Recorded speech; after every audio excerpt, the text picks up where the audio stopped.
Hey guys, this is Jesse with averagejesse.com. It's been about a year since my last video. Things have been crazy around the house, but I have kept up with gardening. I'm standing here next to my bolted cilantro plant, and I've come up with a couple of gardening hacks that I think would really help not only the desert gardener, particularly the desert gardener, but not only the desert gardener, as well as anybody else who's sowing their spring crops right now.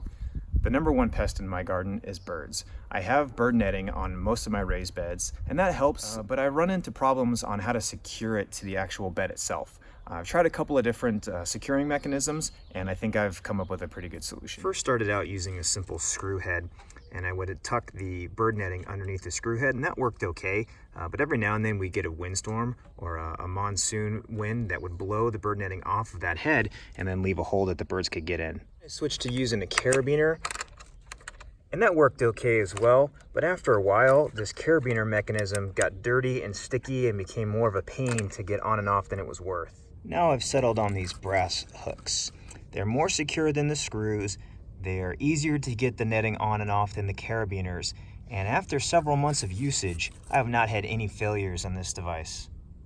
Now when I need to get in my raised beds, I can easily pop the bird netting off, do what I need to do, or harvest what I need to harvest, and very easily re-secure the netting.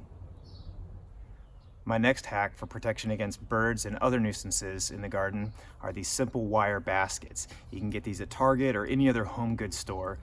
Make sure you get one that have kind of a wide weave to allow water and light to come through. But I have some newly planted peppers here, and I also have some strawberries that have set fruit, but they're not quite ripe yet. And by simply placing these over what you want to protect, the birds can't get to it, but the water and the sun still can until you're ready to harvest the fruit.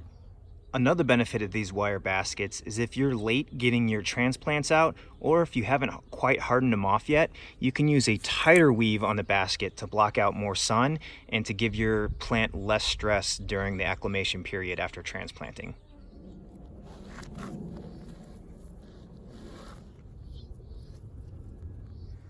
I use drip irrigation in my raised beds, which works fine for the most part, except when I'm trying to direct sow seeds.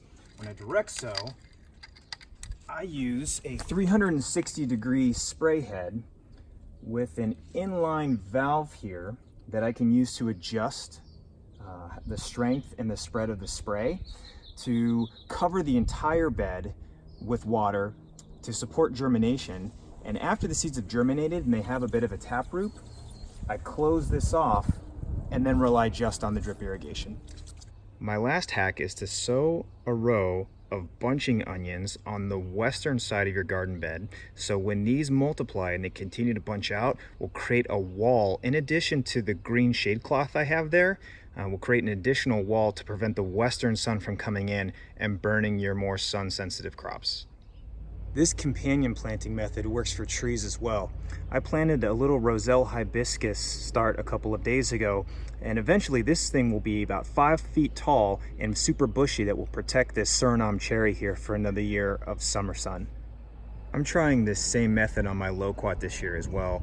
I have some passion fruit vines that I have running all in through the foliage of the loquat just to try and give it some protection from the sun without having to build another shade structure this year.